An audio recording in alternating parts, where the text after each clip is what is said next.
Romanos, capítulo 1, verso 16 e 17.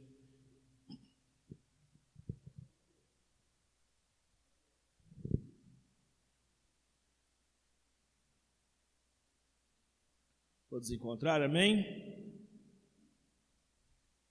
Pois não me envergonho do Evangelho, porque é o poder de Deus para a salvação de todo aquele que crê, primeiro do judeu, também do grego, visto que a justiça de Deus se revela no Evangelho, de fé em fé, como está escrito: o justo viverá por fé.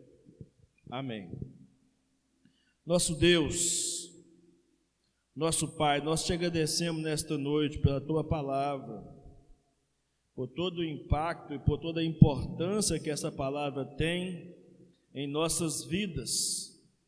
E tudo que queremos, ó Deus, nesta noite é que, de uma maneira especial, a nossa vida seja influenciada pela tua palavra, transformada, despertada, e que na vida prática diária essa palavra possa repercutir nas nossas ações, nas nossas palavras, nas nossas atitudes, nosso comportamento perante o Senhor, perante as pessoas ao nosso redor, perante a sociedade de um modo geral. Que nós assumamos os riscos dessa palavra e nós assumamos também os benefícios dessa palavra. É a nossa oração, em nome de Jesus. Amém e amém. Amém? Nossa herança reformada.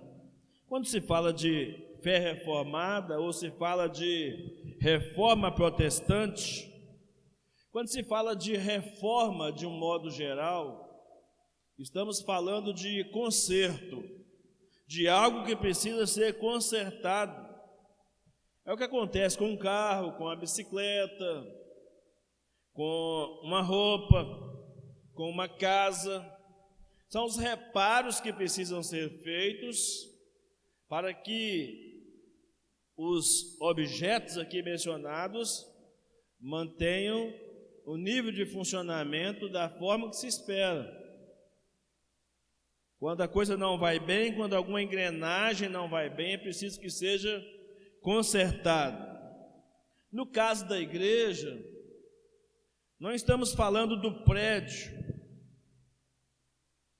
estamos falando da essência, que é o seu ensinamento doutrinário e a sua prática como estilo de vida que devemos cultivar, ou de comportamento que é guiado pelas nossas crenças. Quando se fala de reforma no contexto de igreja, estamos pensando nisso, até porque a igreja já tem um fundamento, a igreja já tem um único Senhor, que é Cristo. A Bíblia diz em 1 Coríntios, capítulo 3, versículo 11, que ninguém pode pôr outro fundamento além do que já está posto, o qual é Cristo Jesus.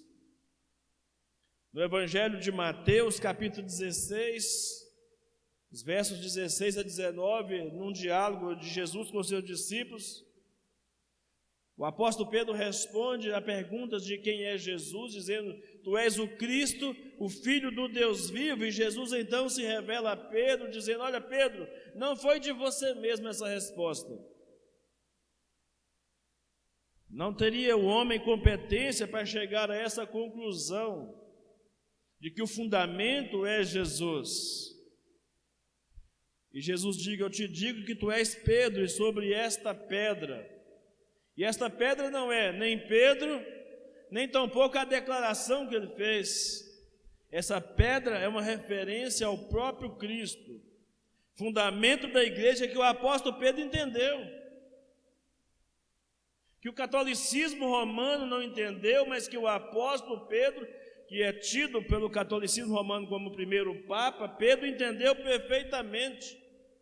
Na sua primeira carta, no capítulo 2, de 6 a 9, o apóstolo Pedro diz que a pedra que os edificadores rejeitaram, essa pedra veio a se tornar a principal pedra de esquina, que é pedra de tropeço para aqueles que se escandalizam na palavra, mas é a coluna forte da igreja, Jesus Cristo, nosso Senhor.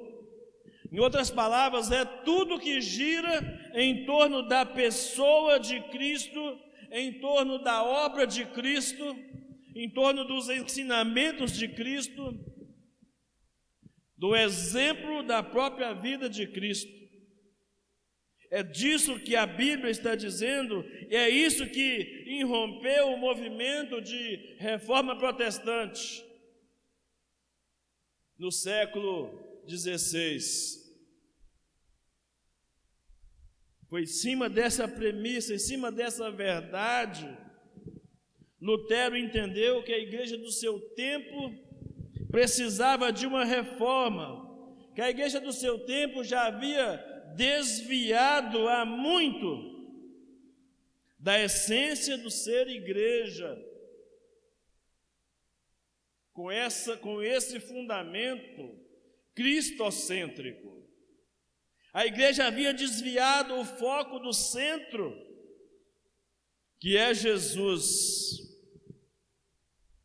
Mas Lutero não tinha interesse de acabar com a igreja, não tinha interesse de mudar de igreja ou criar uma nova religião. O que Lutero pretendia é que a igreja refletisse sobre os desvios doutrinários, sobre as práticas doutrinárias que ela estava adotando, que não condiziam mais com esse fundamento do Evangelho, do puro Evangelho de Jesus.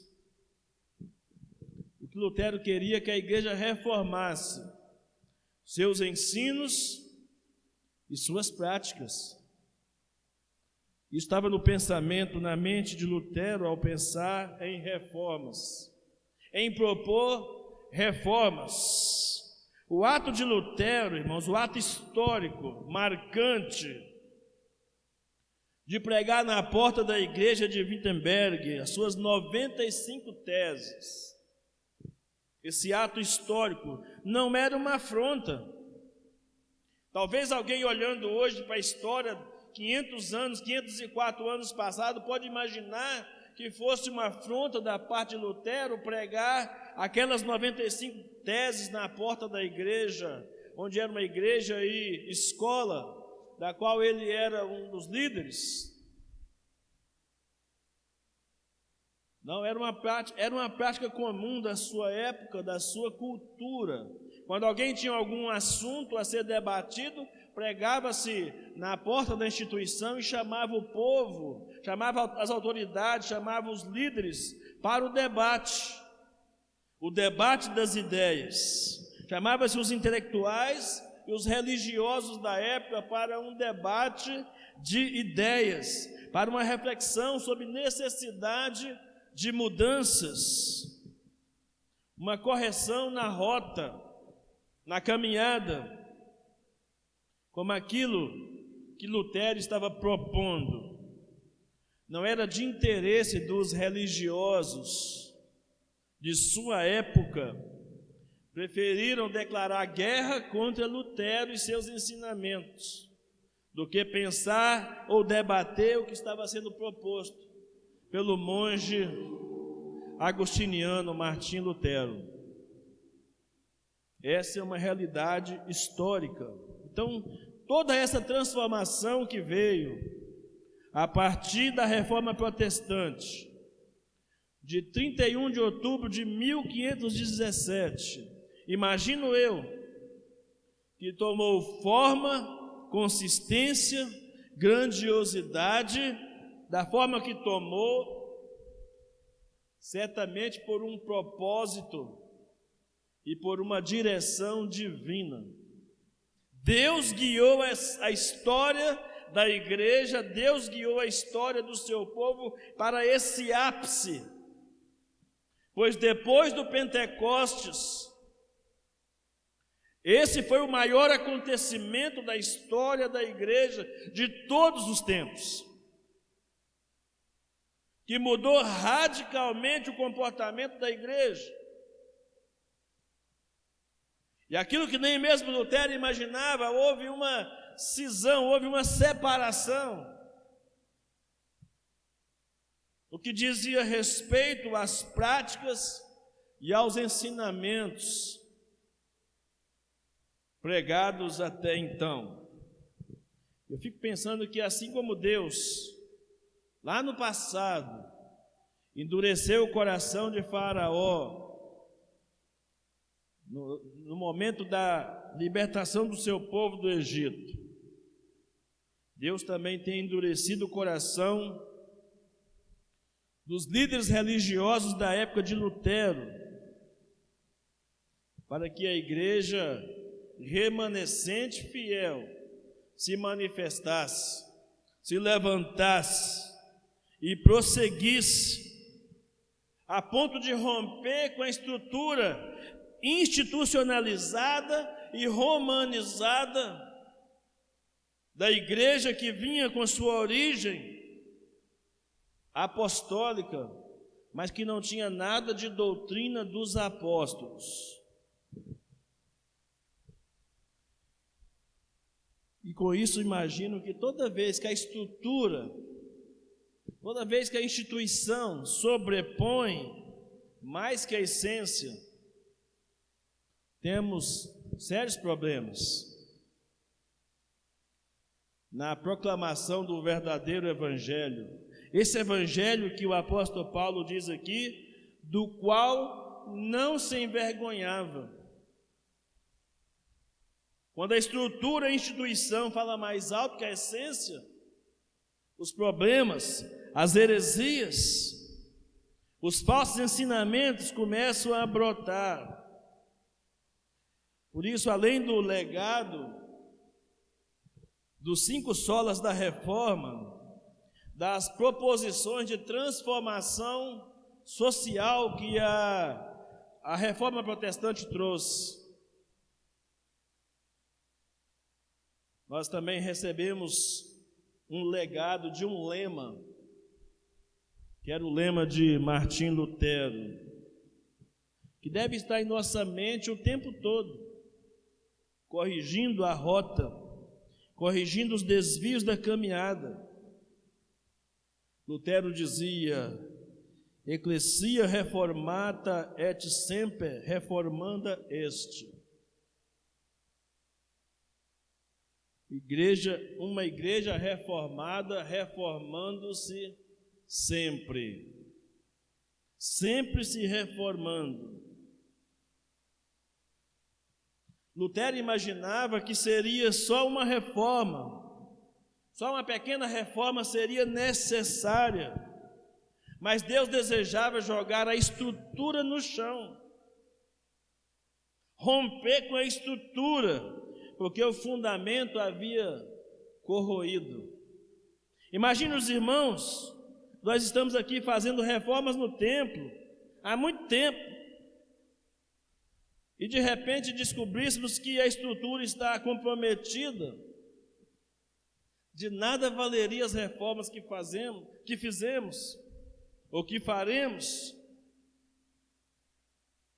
se a estrutura estivesse corrompida, corroída.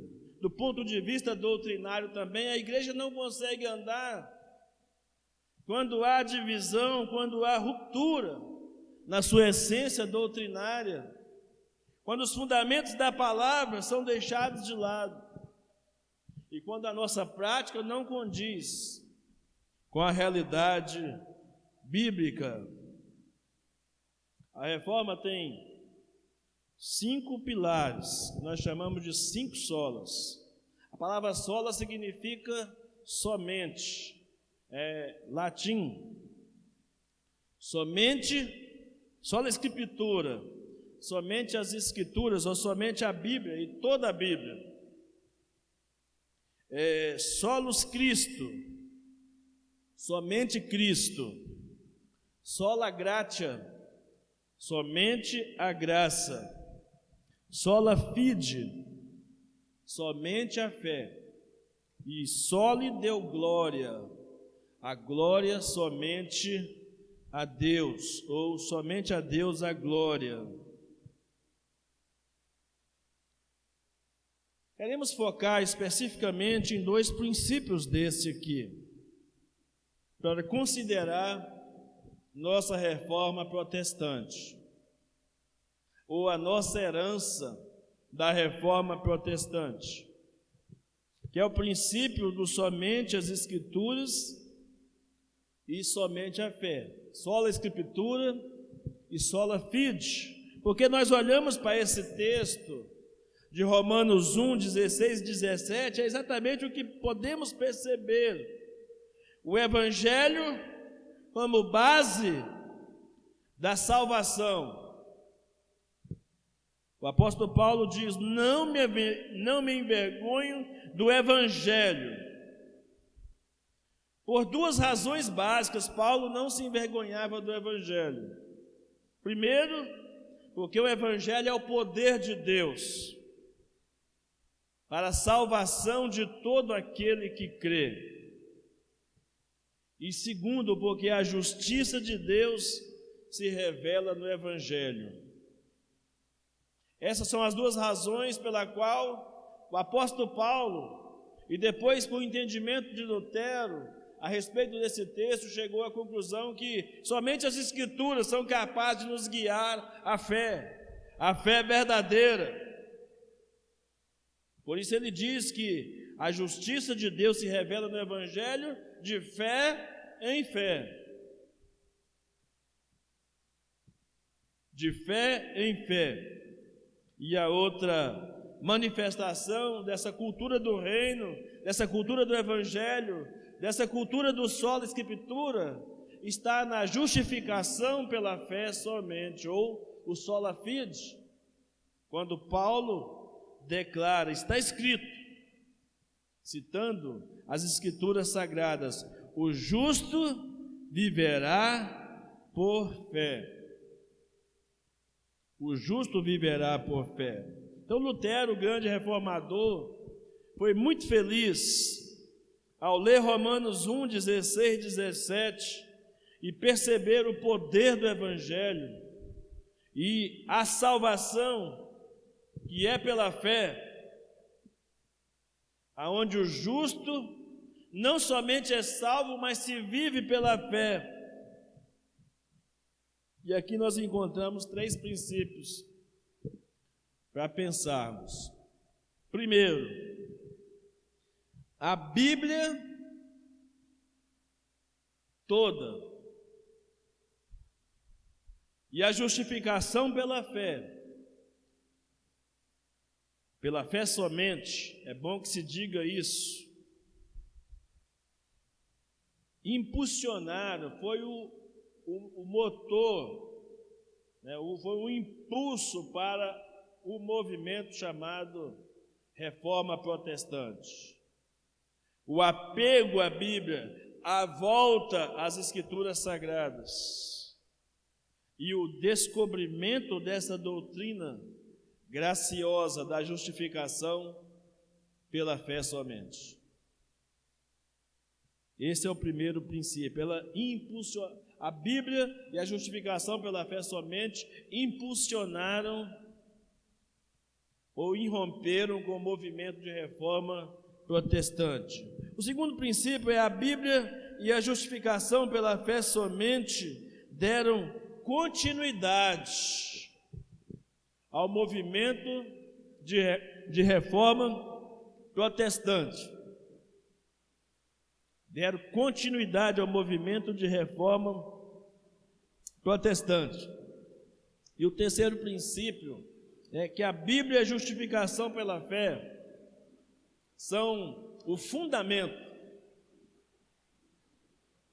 ou fundamentais para que haja um reavivamento nos dias atuais das verdades da reforma. de tudo aquilo que a reforma representou no século XVI, de tudo aquilo que ela precisa representar no século XXI. 5 séculos depois, aqueles princípios continuam latentes, necessários, e continua sendo fundamento para a existência da igreja, não somente como uma instituição, mas principalmente como organismo vivo, como povo que adora, como um povo que busca Deus.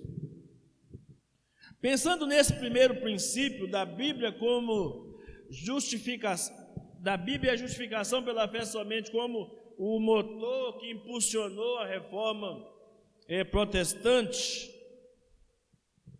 eu quero dizer, amado irmão, amado ouvinte dessa palavra, que admita você ou não, há muitos crentes que tentam negar a reforma protestante, ou há muitos crentes que tentam desvincular-se da reforma protestante.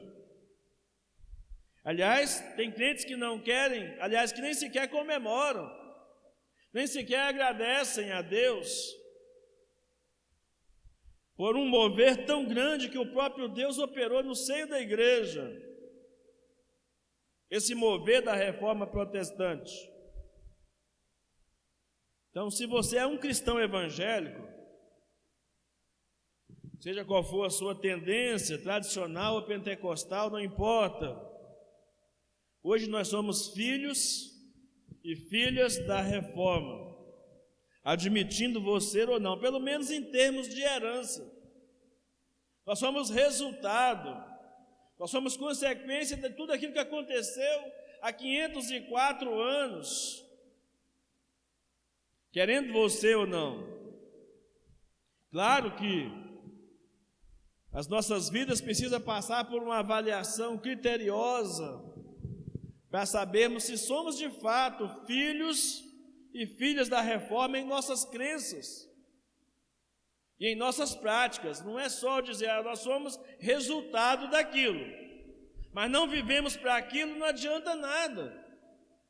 Nós somos resultado da reforma protestante, mas nossas crenças e nossas práticas não condizem com o que significava a reforma protestante no século XVI.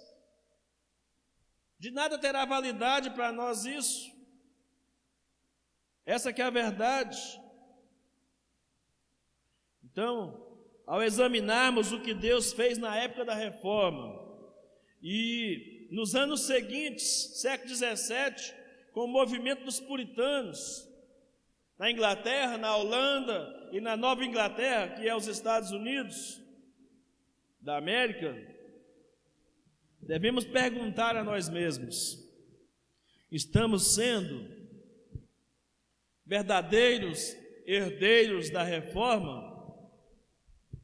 Somos de fato herdeiros quanto a essa herança bíblica reformada? De vez em quando alguém diz que dizer doutrina bíblica reformada é redundância, porque quando se fala em doutrina reformada já subtende-se que os seus fundamentos estão somente nas Escrituras Sagradas. É a mesma coisa de dizermos a doutrina bíblico-batista ou batista bíblica.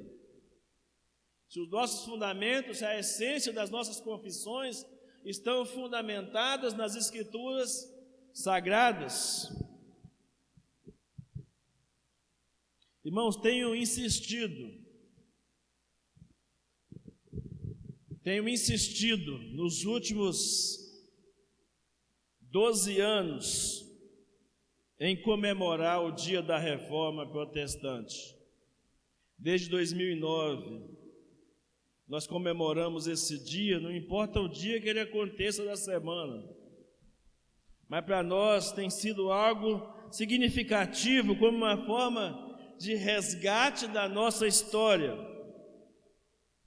mas também com uma oportunidade de reavivar em nós uma apreciação, não apenas pelo que Deus fez no passado, mas por aquilo que Deus está fazendo em nós e aquilo que vamos deixar de legado para as próximas gerações. Deve ser o nosso compromisso constante. Meu primeiro contato com a doutrina reformada, embora as igrejas batistas, de um modo geral, tenham sua origem na reforma, a nossa primeira declaração de fé de 1689, uma declaração de fé extremamente pactuada com os princípios da reforma protestante. Nós tivemos no Brasil a Convenção Batista Brasileira, até o ano de 1982, uma confissão de fé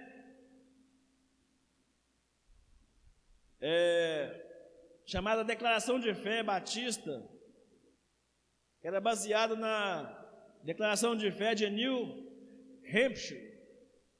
Não sei se é bem assim a pronúncia, não é o inglês o meu forte, mas de 1833, salvo engano. Uma declaração de fé essencialmente reformada até 1982. Foi quando os batistas brasileiros deram uma declinada em suas posições relativas às doutrinas da graça, relativas às doutrinas da reforma, e decidiram construir uma declaração de fé brasileira que pudesse adaptar algumas coisas que, a meu ver, não foram para melhor, mas para pior. Alguns princípios fundamentais deixados de lado na construção da identidade da igreja à luz da palavra de Deus. Por isso ainda tenho mais por vontade própria o desejo de estudar as declarações de 1689 e a declaração antiga até o ano de 82, que era vigente em nosso país. Então, meu primeiro contato fora esse princípio que a própria Igreja Batista carrega na sua essência, na sua formação, meu primeiro contato com as doutrinas da graça foi quando eu tinha 16 anos de idade. Foi quando eu conheci a história de Jonathan Edwards. E a vida desse homem impactou poderosamente a minha vida. Poderosamente a minha vida. As 70 resoluções de Edwards, o comprometimento dele como um puritano que desejava agradar o coração de Deus e preservar os princípios da reforma. Essas questões, essas convicções marcaram profundamente a minha vida e que por algum tempo fui induzido a abandoná-los. Mas me lembro até hoje, quando no ano 2000, na virada do século, de uma maneira inexplicável, me senti profundamente alcançado pelas doutrinas da graça, quando eu não procurava por elas. Senti novamente a chama da reforma protestante se acendendo em meu coração. E eu sou grato a Deus por isso, por me trazer uma nova compreensão, ou me fazer voltar às origens. E falando nisso, nós pensamos, então, qual que é essa herança, pastor? Qual que é essa herança da reforma protestante que tanto se fala de nossa herança reformada? A principal herança que trazemos da reforma é a volta às Escrituras Sagradas. O povo de Deus deve pregar, deve ensinar que a Bíblia é a palavra de Deus. Ela não contém a palavra de Deus, conforme os liberais tentaram ensinar nos seminários, nas faculdades teológicas, dos anos 60 até os anos 90. Várias gerações de líderes foram formados sob um princípio de teologia liberal, onde a Bíblia deveria ser contestada. onde alguns mitos deveriam ser, algumas histórias bíblicas deveriam ser colocadas num nível de mitos, onde a verdade precisaria ser relativa, não pudesse ser absoluta. Mas nós, como povo de Deus, temos que pregar que a Bíblia é a palavra de Deus, que a Bíblia é somente a Bíblia é a nossa regra única de fé e de prática, e todo cristão deve viver debaixo da orientação da palavra de Deus. Quais foram as contribuições que esse retorno às Escrituras, que essa volta às Escrituras trouxeram para nós? Em primeiro lugar, a volta às Escrituras trouxe de volta a pregação bíblica, a exposição das Escrituras, uma pregação cristocêntrica, uma pregação que o Evangelho fosse o centro, e não o homem, mas o Evangelho. Essa é a primeira herança, a primeira contribuição do retorno às Escrituras. A segunda contribuição de um retorno às Escrituras serviu para promover a sã doutrina, porque muitas heresias se levantaram ao longo de toda a história da igreja, mas a igreja agora, sob as bases da reforma protestante, era chamada para um fundamento na palavra. Então todas as confissões de fé das igrejas deveriam ter seus fundamentos na palavra de Deus. As pessoas hoje vivem mais por aquilo que funciona do que por aquilo que é bíblico. Algumas práticas que não são bíblicas, mas as pessoas dizem, funciona. Então, se funciona, vale mais do que se fundamentar no que a Bíblia diz. Nem tudo que funciona é bíblico. Vou dizer mais uma vez, nem tudo que funciona é bíblico. Nós precisamos estar atentos a isso. A volta às Escrituras, então, fez com que, a partir da reforma protestante, as pessoas tivessem acesso às Escrituras sagradas na sua própria língua, na língua do seu país. E as pessoas então passaram a ler, passaram a estudar, passaram a entender. Aquela ideia do sacerdócio universal dos crentes começou a vigorar na mente e no coração daqueles que liam a palavra. Agora não precisava mais de um sacerdote para trazer a interpretação da igreja. O próprio Espírito Santo falava diretamente aos corações que liam, que estudavam, que meditavam nas Escrituras, tinham suas vidas tocadas pelo poder do Espírito Santo. Nós somos desafiados a permanecer em constante volta às Escrituras sagradas. Isso resultou também na reestruturação da igreja. Essa empreitada de Martim Lutero fez com que a igreja abrisse mão de 15 ofícios sacerdotais. Houve uma verdadeira revolução na estrutura do próprio catolicismo romano, da hierarquia inventada por eles. Quando foi confrontado com as Escrituras sagradas, percebia-se que não tinha sustentação em si mesmos. A volta às Escrituras também trouxe de volta a renovação de uma vida piedosa como fundamento correto de gratidão, de adoração, de reconhecimento da graça e não do mérito humano para a salvação. A glória, as boas obras agora, não a glória, mas as boas obras agora passaram a ser vista como algo que fluía da justificação. mas não algo que contribuía ou que levava à justificação. Ou seja, aqui nós dizemos, em outras palavras mais simples, você não faz obras para ser salvo, mas você faz obras porque você já é um salvo em Jesus. É isso. É isso que quando alguém quer interpretar equivocadamente, Tiago, quando ele fala sobre fé sem obras, também não há ali uma ideia de que as obras estejam em cooperação com a salvação.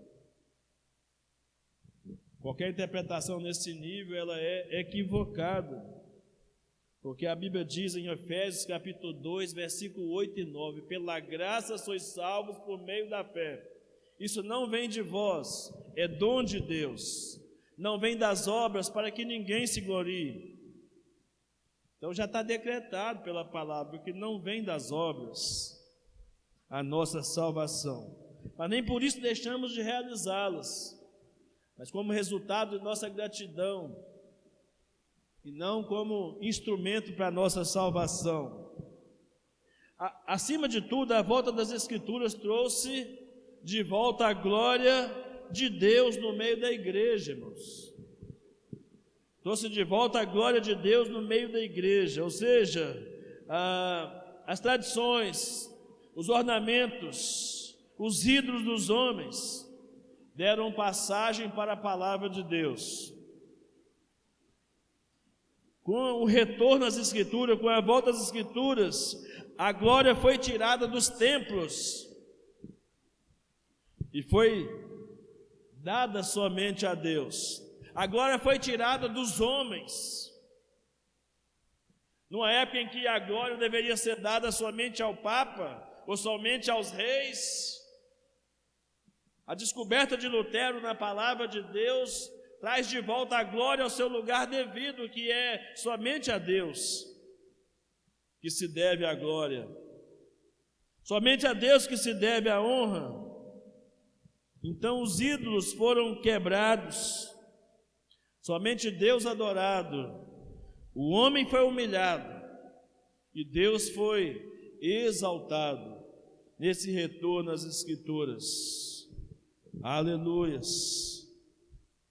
Por fim, nesse primeiro tópico, a volta às Escrituras trouxe de volta aqueles conceitos bíblicos que estão no centro da mensagem do Evangelho, e entre eles, particularmente a doutrina da justificação pela fé somente, que está mencionado aí providencialmente no Evangelho que Paulo declara não se envergonhar dele. Justificação pela fé somente. Mas quais foram as implicações dessa justificação pela fé somente para o início da Reforma Protestante e para os dias de hoje? Não sei se os irmãos sabem disso ou não, mas foi em 1513, quando Martim Lutero tinha cerca de 30 anos de idade, que a reforma começou a nascer no seu coração.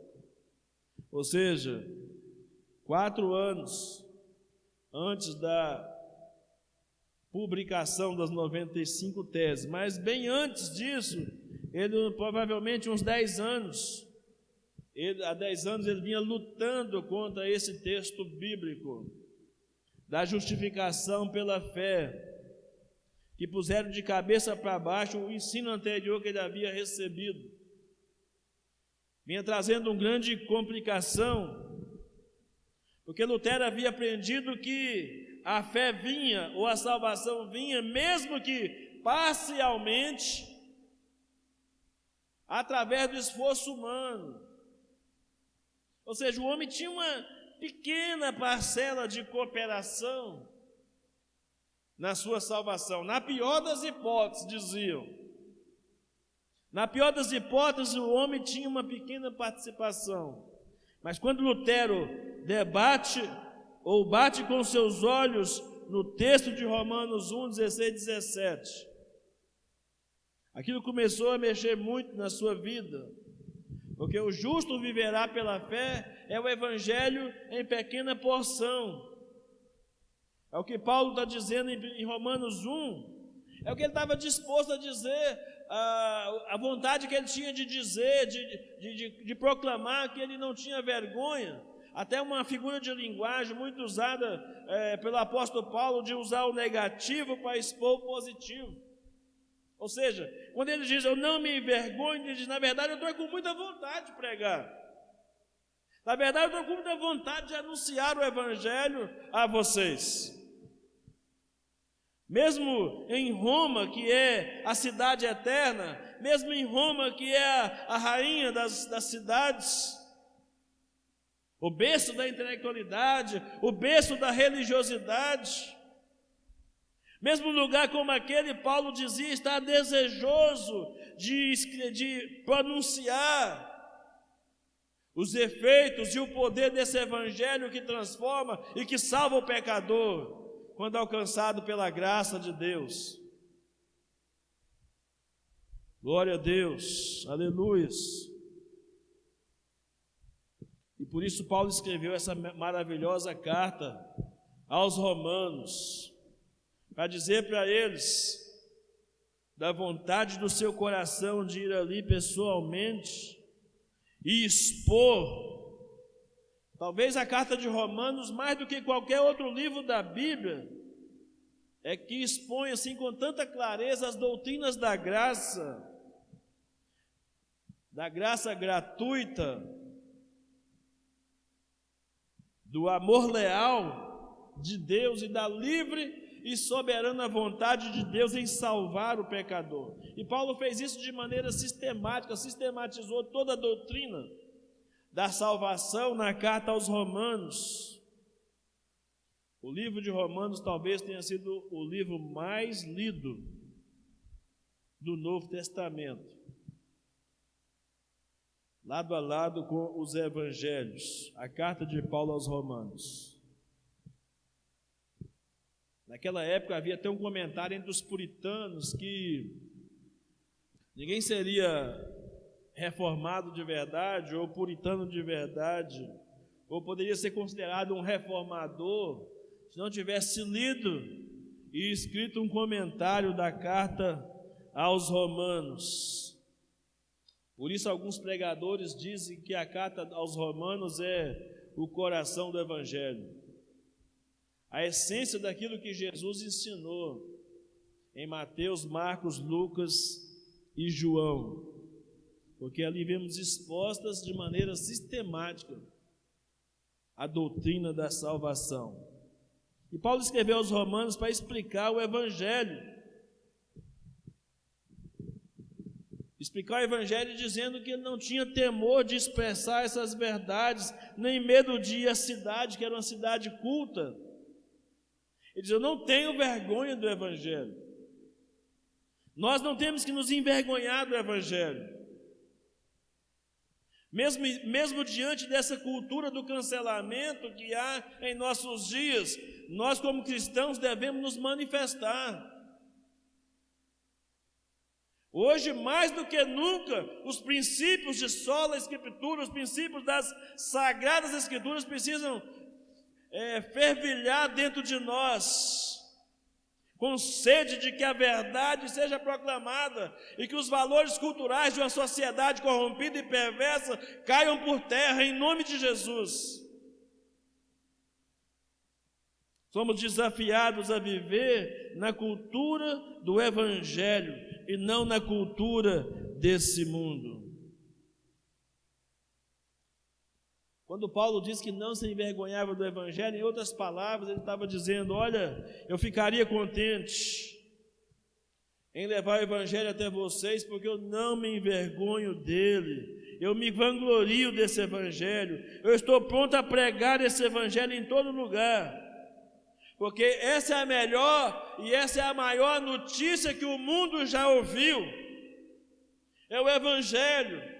Os anjos, quando vieram anunciar o nascimento de Jesus, afirmaram, eis que trago novas de grande alegria, que será para todo o povo. na cidade de Davi nasceu hoje o Salvador, Cristo, Senhor. Paulo então olha para esse texto que ele escreveu como um incentivo, ou nos dá, a partir de Paulo, um incentivo para que você e eu, para que nós como igreja pensemos que tipo de justiça que esse evangelho traz para nós. E Paulo deixa claro, a justiça de Deus. E Paulo não está falando aqui especificamente de um atributo de justiça por justiça. Lutero entendeu assim a princípio, ficou maluco. Lutero ficou doido, querendo satisfazer a justiça de Deus com as suas próprias forças. Ele ainda não havia entendido o que significava a justiça ser revelada de fé em fé. Lutero se agonizava com a tentativa de satisfazer a justiça de Deus. Como é que Paulo pode dizer se gloriar nessa justiça? Lutero ficava sem entender. Ele via a justiça de Deus como altamente punitiva. E não poderia encontrar na justiça de Deus a libertação e a salvação dos seus pecados. Como eu posso, dizia Lutero, como eu posso viver pela justiça de Deus quando eu tenho gasto toda a minha vida tentando evitar a justiça de Deus, porque a justiça de Deus deve me condenar? Lutero perguntava a si mesmo. Passou anos e anos da sua vida tentando alcançar as exigências da justiça divina. E todo dia Lutero se chicoteava, todos os dias Lutero se punia,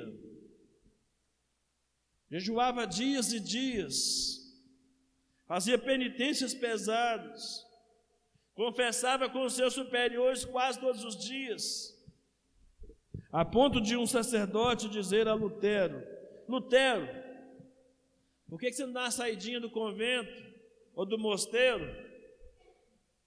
Por que você não dá uma saidinha daqui, vai arrumar alguma coisa, algum pecado real? Você inventou pecado na sua cabeça, vai curtir a vida aí para você tentar justificar essa preocupação que você tem quanto ao pecado e quanto a satisfazer a justiça de Deus.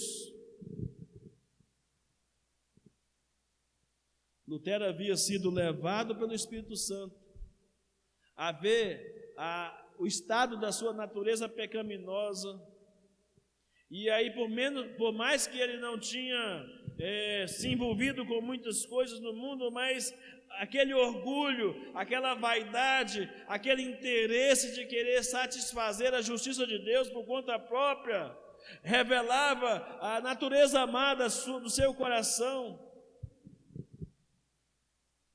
E o Espírito Santo estava tentando de alguma forma fazer Lutero enxergar que a solução estava exclusivamente na graça gratuita de Deus. Lutero pensava que ele tinha que produzir justiça própria para satisfazer a Deus. Por 10 anos ele tentou fazer isso. Viveu lutando contra a justiça de Deus, ou face à sua própria injustiça, de não satisfazer os desejos e a vontade de Deus. Mas Deus permitiu que um homem chamado Johann Staupitz, que era um convertido, mas que continuava habitando lá, no local onde Lutero fazia suas penitências, Deus permitiu que esse homem se tornasse seu conselheiro espiritual. E esse homem, depois de ser liberto pelo sangue de Jesus, Deus usou a vida desse homem para ajudar Lutero a se encontrar nesse texto a porta da salvação pela fé.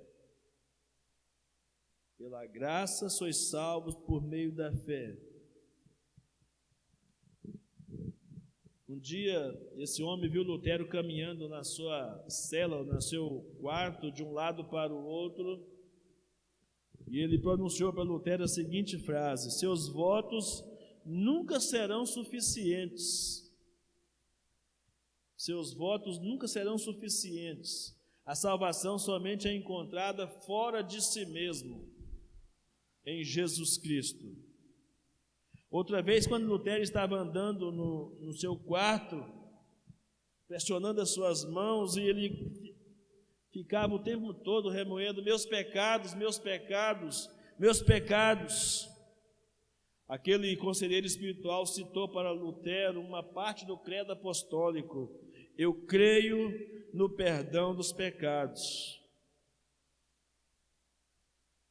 E de repente, a partir daquele instante, Lutero começou a olhar para o texto e perceber a graça e a misericórdia de Deus, como nunca tinha olhado antes, como nunca tinha percebido antes.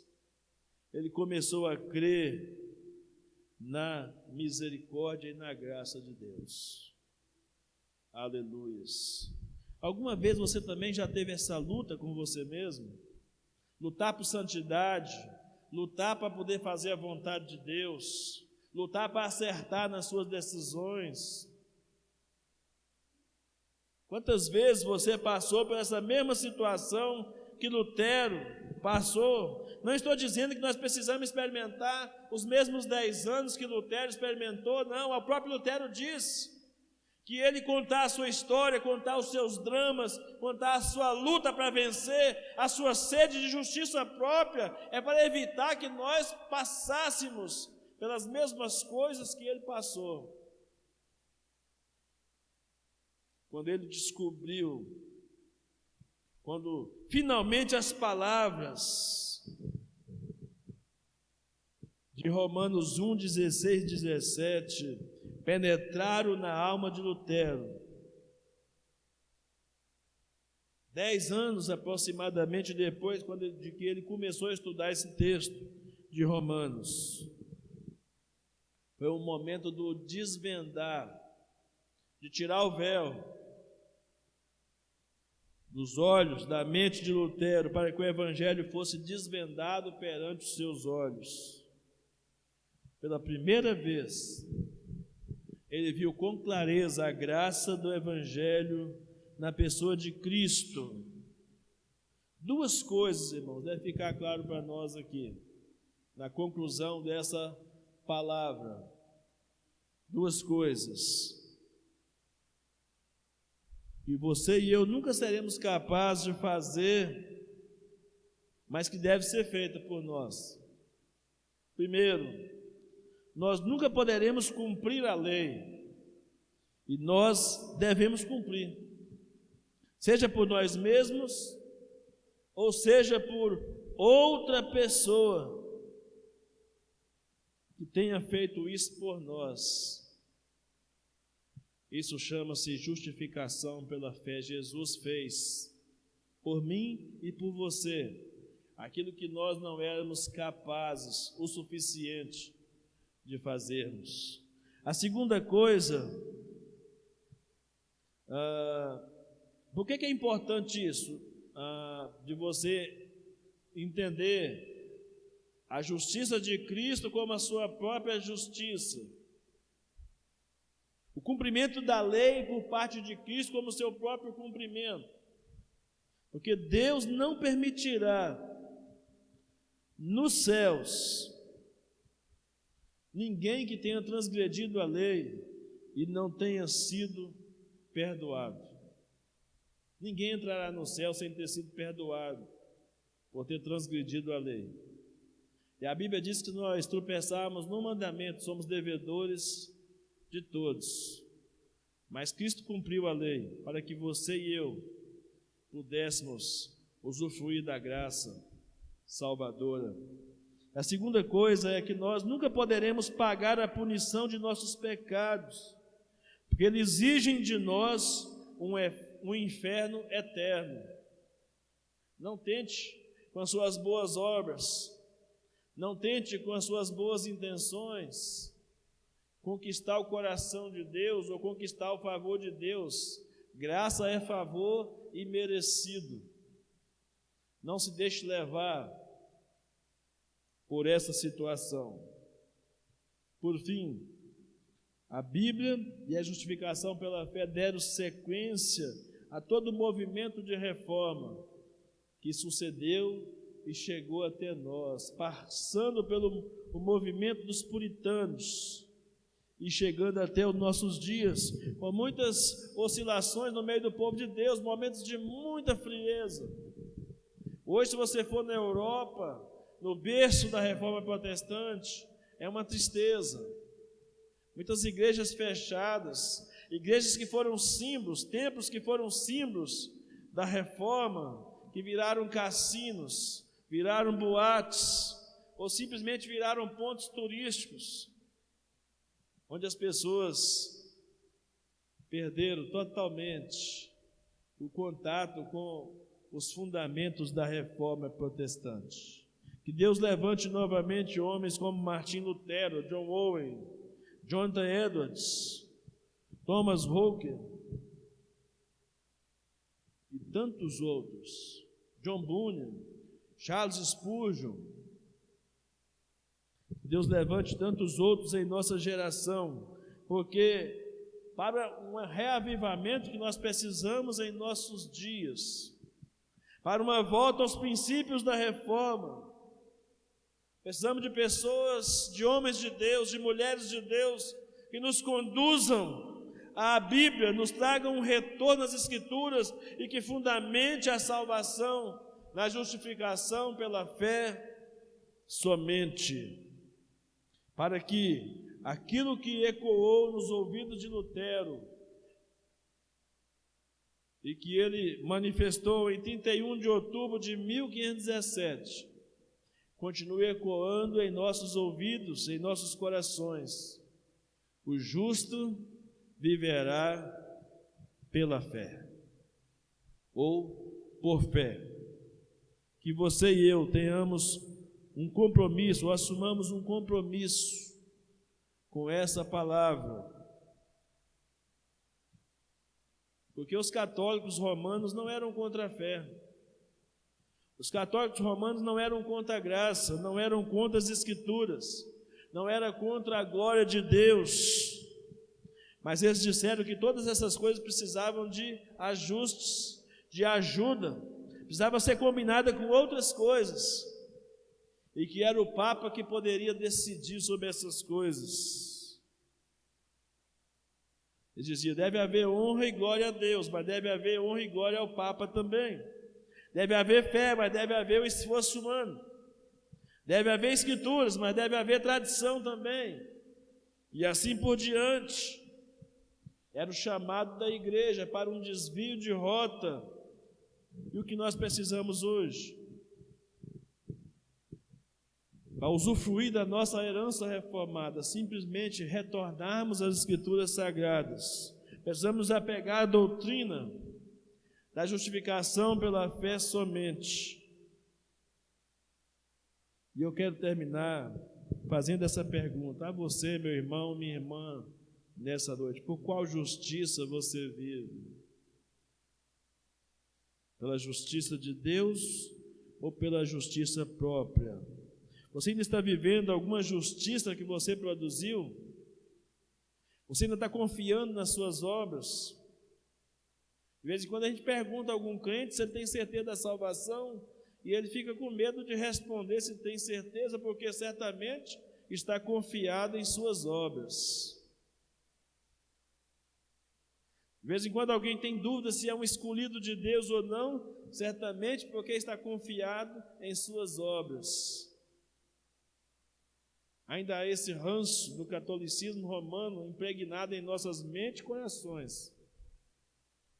Quando a Bíblia diz que o Espírito, o mesmo Espírito, testifica com o nosso Espírito que nós somos filhos de Deus. Quando a Bíblia diz em Romanos 8:1 que nenhuma condenação há para os que estão em Cristo Jesus. Então, meu desejo é que você não esteja em nenhum momento fundamentado em justiça própria. Em nenhum momento você esteja confiando nas suas próprias obras, mas você confie tão somente nas Escrituras Sagradas e em Jesus, que deve ser o alvo da nossa fé. Amém? Vamos orar ao Senhor.